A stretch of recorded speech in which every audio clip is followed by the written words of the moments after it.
My name is Holly Morrow, and I was 32 years old when my boyfriend asked me casually, almost gently, not to post any pictures of us so his ex-girlfriend would think he was single. He said it while adjusting his jacket in the mirror, not even looking at me. The scent of his cologne reached me before his words fully did. Not the everyday one, the cedar soft scent I'd grown used to, but something sharper, newer. The kind people wear when they want to be remembered. I was sitting on the couch with a book open on my lap, though I hadn't turned the page in a while. For the past 2 hours, the apartment had been filled with the restless sounds of preparation drawers, opening and closing shoes, discarded, picked up, discarded, again. He moved with purpose, like the night ahead had already promised him something. "Do you have any cash?" he asked, still focused on his reflection. "I don't want to bring my whole wallet." "It's on the counter," I said evenly. I'd learned that tone, neutral, safe. Any curiosity could be mistaken for suspicion. Any concern could be labeled control. He grabbed the bills and smiled faintly. "Thanks. I'll probably be out late. Ava wants to make a full night of it." Ava. That name had been appearing more often lately, usually followed by laughter or a dismissive shrug. Ava, the friend who still talked to Madeline, his ex-girlfriend from years ago. Madeline, the woman he insisted meant nothing, yet somehow still hovered at the edges of his stories. He moved toward the door phone already in hand, smile forming anticipatory bright. Then he paused. He turned back the smile, shifting into something practiced. "Hey," he said, walking closer. He rested a hand on my shoulder. It felt rehearsed. "So, tonight, if you see anything online or if someone tags you or whatever, don't post any pictures of us." "Okay." The sentence landed strangely, carefully, like it had been tested beforehand. "Pictures of us," I repeated. He sighed lightly, already irritated. "You know what I mean. Just don't." "Why?" I asked. He hesitated, then shrugged. "Madeline might be there. I don't want things to be awkward. It's easier if she thinks I'm single." The room went very quiet. Easier. 8 months earlier, I'd slept in a chair beside his hospital bed after his panic attack, answering texts from his worried sister holding his hand when he couldn't stop shaking. He'd whispered, "I don't know what I'd do without you." And now I was being asked to disappear just for the night. "It feels strange," I said slowly. "Like you're asking me to pretend I don't exist." His expression hardened. "You're making this bigger than it is. It's not a big deal, Holly. Why are you being insecure?" There it was, the inversion. His request became my flaw. I looked at him, then really looked. The careful outfit, the eager energy, the way his attention had already shifted beyond the apartment beyond me. He wasn't asking for privacy. He was assigning me a role. I was the stability, the background, the woman he came home to, but not the woman he wanted seen. And in that moment, something inside me went very still. "Okay," I said quietly. He smiled, relief washing over his face. He leaned down, kissed my cheek, already half gone. "I'll be home around 2. Love you." The door closed behind him. The apartment felt heavier instantly. I sat there for a few minutes, listening to the hum of the refrigerator, the echo of his words. Then I closed my book, set it neatly aside, and stood. "All right," I whispered to the empty room. It was the last word I would ever say there as his girlfriend. I didn't start by crying. I didn't pace the apartment or replay the conversation over and over like a scratched record. There was no dramatic collapse onto the couch, no shaking hands, no urge to call a friend and narrate my pain in fragments. What settled over me instead was something eerily calm, like the moment after a storm has passed, but before you step outside to see the damage. The first thing I did was take out the trash. It felt almost absurd, so ordinary, it bordered on funny, but the bin was full and trash day was in the morning. I tied the bag carefully, looped it once more than necessary, and carried it down the hall to the chute. The fluorescent lights hummed overhead. Somewhere a neighbor's TV laughed loudly at a joke I couldn't hear. When I came back inside, the apartment smelled neutral again, cleaner, less like him. That's when I knew I wasn't going to argue. I wasn't going to wait for him to come home and explain himself again in softer words or apologize without really apologizing.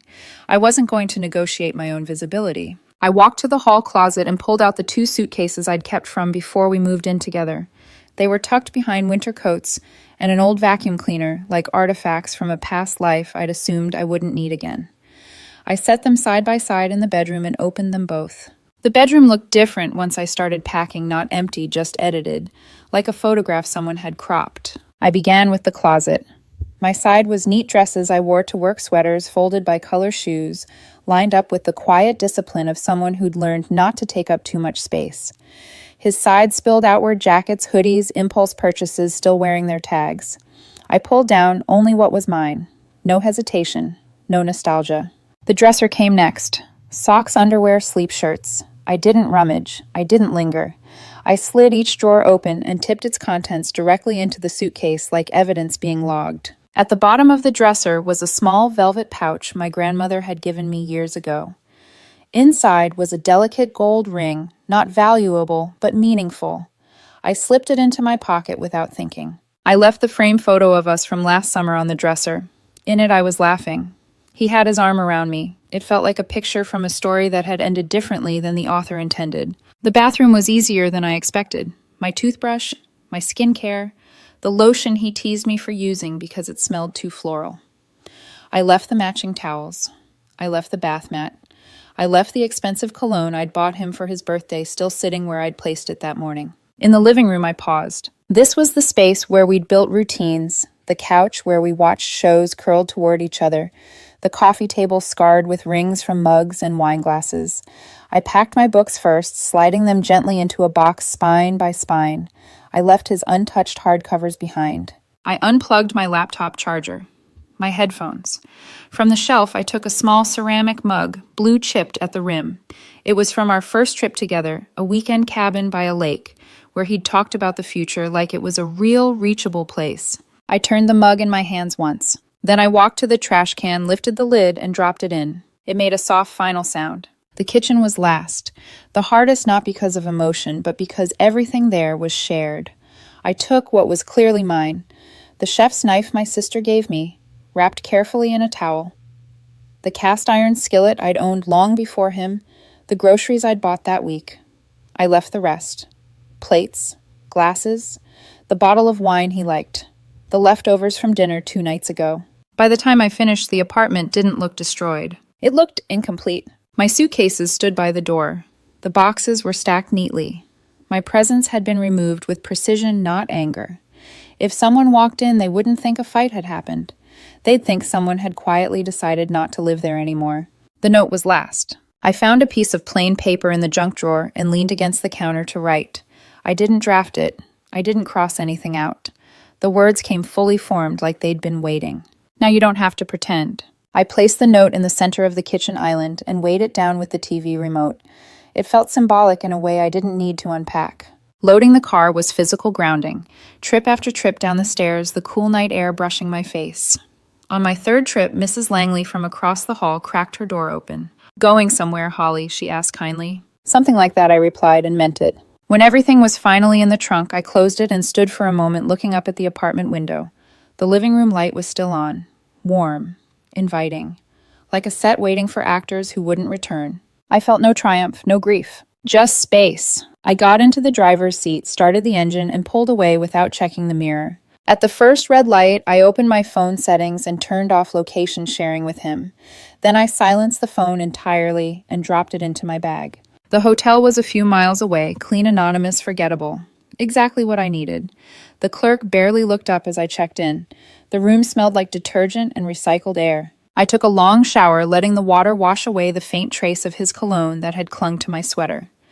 I ordered room service a cheeseburger. I ate slowly at the desk while watching headlights blur past the window. For the first time in weeks, I slept without waiting for a door to open. At 2:17 a.m., I woke, briefly glanced at the clock, and smiled faintly. He was probably just getting home. I rolled over and went back to sleep.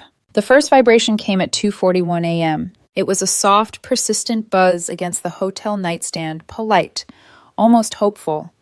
The screen lit the ceiling with a pale blue glow. His name. I watched it ring until it stopped. 10 seconds later, it started again. I didn't reach for the phone. I stayed still, listening to the faint rush of cars on the highway outside, the distant elevator chime. Somewhere down the hall. Each vibration felt oddly far away, like something happening in another building, another life. By 2:58, the calls gave up and the messages began. "Holly, what is this? This isn't funny. Where are you? Call me." I turned onto my side and stared at the wall. The calm I'd felt earlier didn't crack. It deepened, settling into something solid and unmistakable.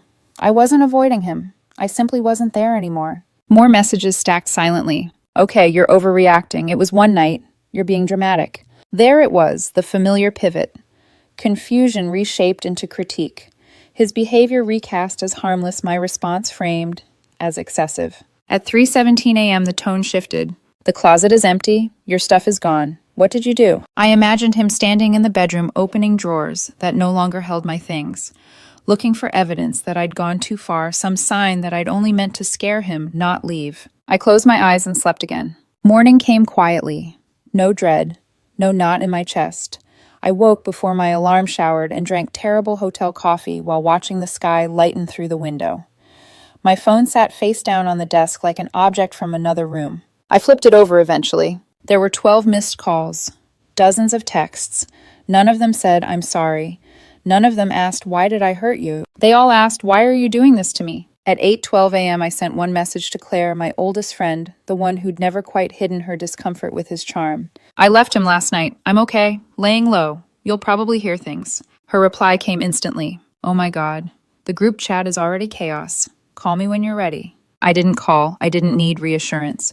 But an hour later, she sent another message. "Do you want to know what actually happened last night?" I stared at the screen for a long moment before typing back. "Only if it's factual." Her voice came through when she called equal parts concern and restrained disbelief. "Okay," Claire said. "Here's what I know. Ava told me everything. Not because she wanted to, because she couldn't stop talking." I leaned against the hotel desk and listened. "He gets to the bar early," Claire continued. "Madeline shows up with friends. He does exactly what you think, acts surprised, buys her a drink, laughs too loudly. Very single, very charming." I pictured it easily. He'd always been good at entrances. They talk, they dance. Ava thinks she's helping and makes some joke about you, something like, "Isn't your girlfriend going to be mad?" I closed my eyes. And Madeline, Claire said, steps back. Just like that. Asks if he's still with you. He hesitates, apparently tries to explain.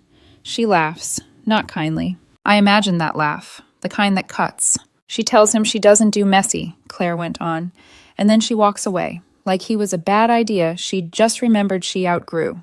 I felt something then, not satisfaction, not relief, but a precise, almost mathematical clarity. The equation he'd been trying to balance had never added up. He stood there for a while, Claire said, apparently embarrassed.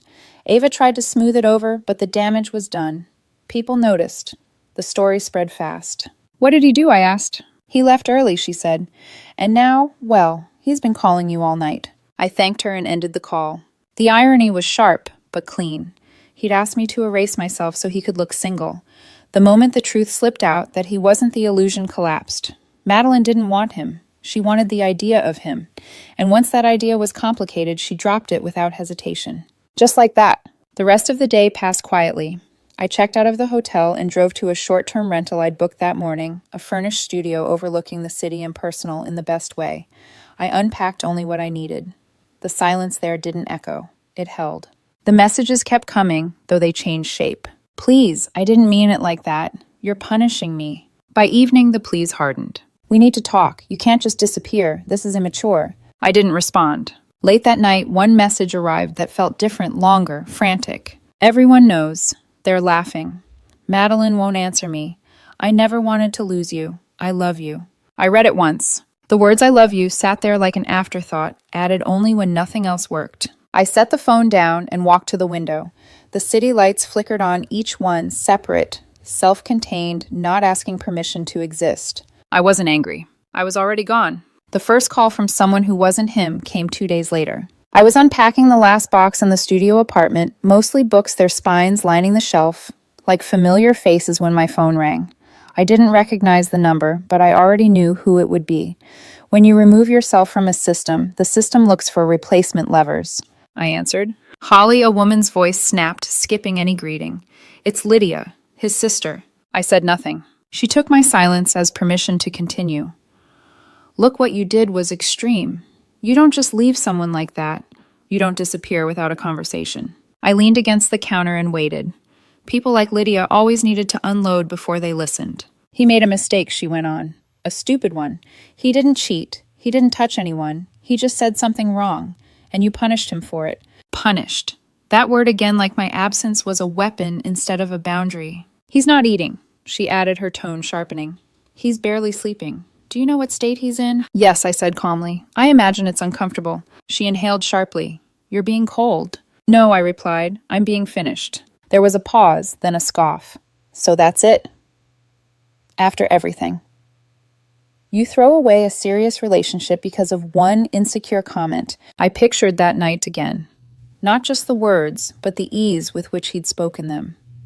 The certainty that I would comply, that I would make myself smaller so he could feel bigger. It wasn't one comment, I said. It was an instruction. You're twisting it, Lydia snapped. He didn't mean... It doesn't matter what he meant, I interrupted gently. Only what he asked me to do. She tried a new angle, then softer, almost coaxing.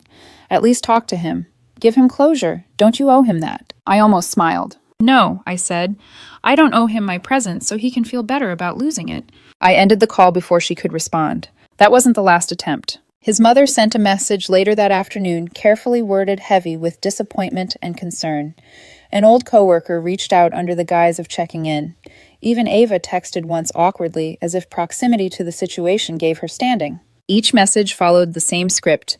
Minimize his actions, magnify my reaction, reframe my boundary as cruelty. I responded to none of them. The logistical messages came next. We need to talk about the lease. You can't just abandon shared responsibilities. Be an adult. I'd already handled it. The landlord had been surprisingly understanding when I explained I'd vacated and was forfeiting my portion of the deposit. I'd sent my forwarding address. Financial ties severed. Loose ends tied. There was nothing left to negotiate. The final call came on the 5th evening. I answered because I recognized the number and because I wanted to close that door myself. Holly, he said, his voice hoarse, please, just listen. I said nothing. They're all telling me you're being stubborn, he continued, rushing now, that you're hurt and acting out. But you're not like that. You're rational. You understand context. I closed my eyes. Context, I said quietly, is exactly what you're missing. He fell silent. You didn't ask for privacy, I went on. You asked me to disappear so another woman would want you. That wasn't a slip. That was a choice. I was insecure, he said quickly. I panicked. It didn't mean. It meant everything, I replied, because it showed me where I fit when you wanted something else. There was a long pause. I could hear his breathing on the line, uneven, searching for the right argument. So you're really done, he said finally. Yes, that's it, his voice cracked. No fixing it. No, I said, because there's nothing to fix. The moment passed. I saw you clearly, and I don't want the version of myself that would stay. He whispered my name like it might still work. It's over, I said gently. Please don't contact me again. I hung up. That night, the messages stopped. The silence that followed wasn't tense or waiting. It was complete. Like a room after the last piece of furniture has been moved out, finally empty enough to echo your own footsteps. I slept deeply. For the first time, I wasn't bracing for impact. I knew I would see him again. Our city wasn't large enough for clean erasures, and I hadn't changed my life so much as recentered it. Different routes, different hours, different spaces that belong to me now. Still, inevitability has a way of showing up when you stop fearing it. It happened on a Tuesday morning. The cafe was 2 blocks from my studio, small, narrow, all-exposed brick and mismatched chairs. The coffee was bitter in a way I liked, the kind that didn't pretend to be comforting. I sat by the window with my laptop open deep into a proposal that excited me in a way my old routine never had. The world had narrowed to words and quiet. Then the scent cut through it. Sharp, expensive, familiar. I didn't look up right away.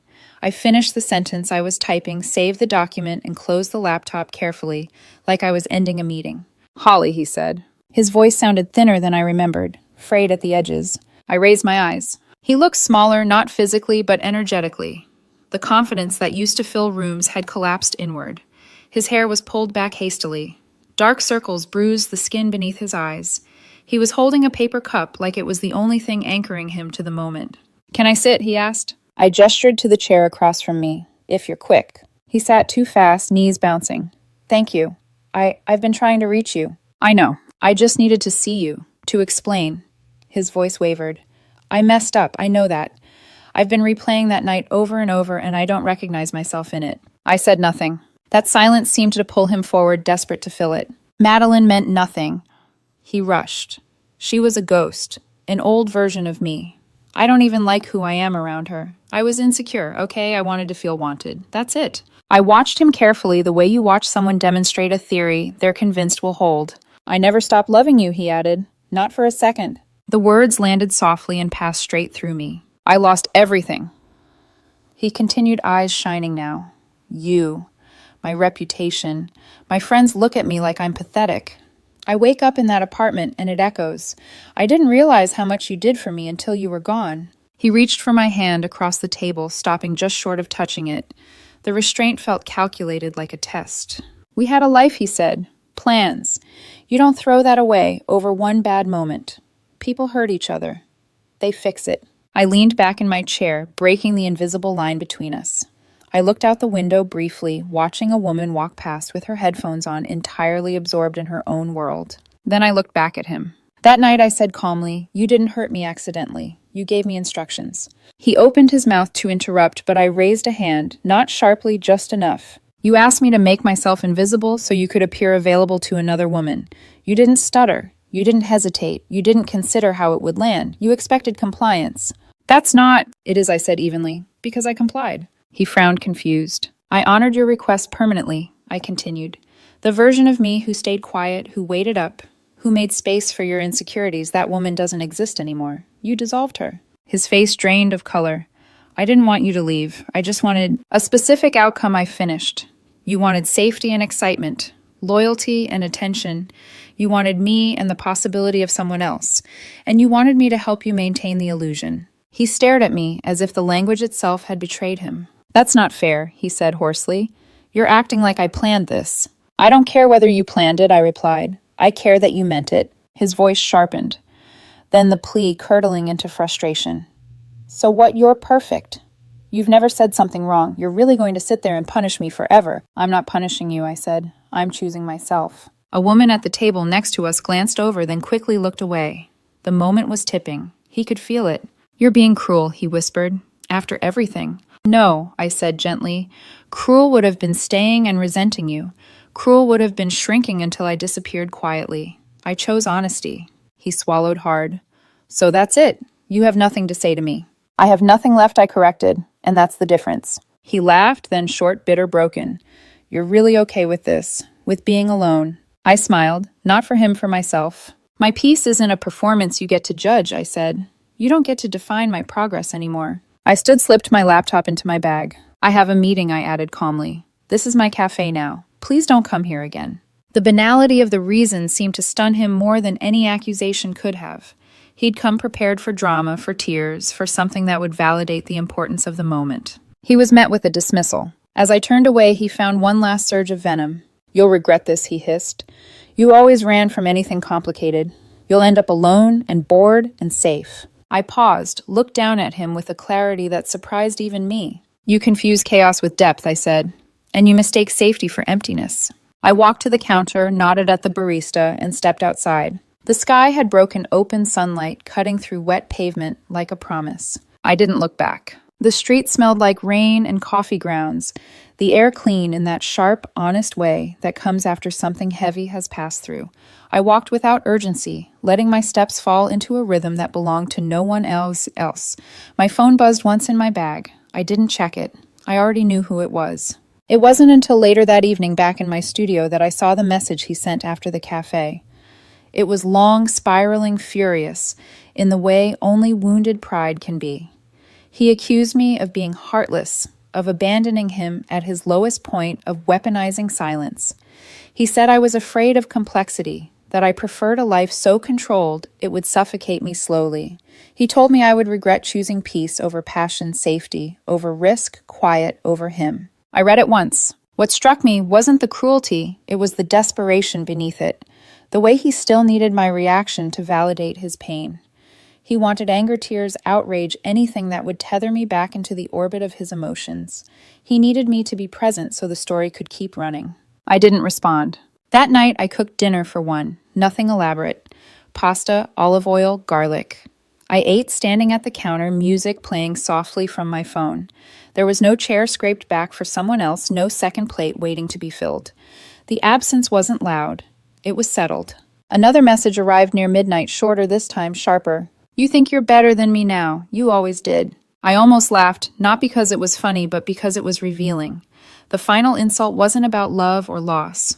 It was about hierarchy, about the terror that I might exist beyond his influence, no longer positioned below him in some invisible ranking he'd carried without realizing it. I put the phone face down. In the quiet, I understood something with startling clarity. This was the last language he had left. Contempt was the final tool when charm failed and guilt stopped working. And it didn't touch me, not because I was stronger, but because I was no longer participating. I went to bed early and slept deeply without dreams, without the sense of waiting for something unresolved to return and demand my attention. When I woke, the sun was already high, filling the room with light that felt earned. That was the last message he ever sent. Stop! Part 7, The Quiet After. 3 weeks passed. Not dramatically, not ceremoniously.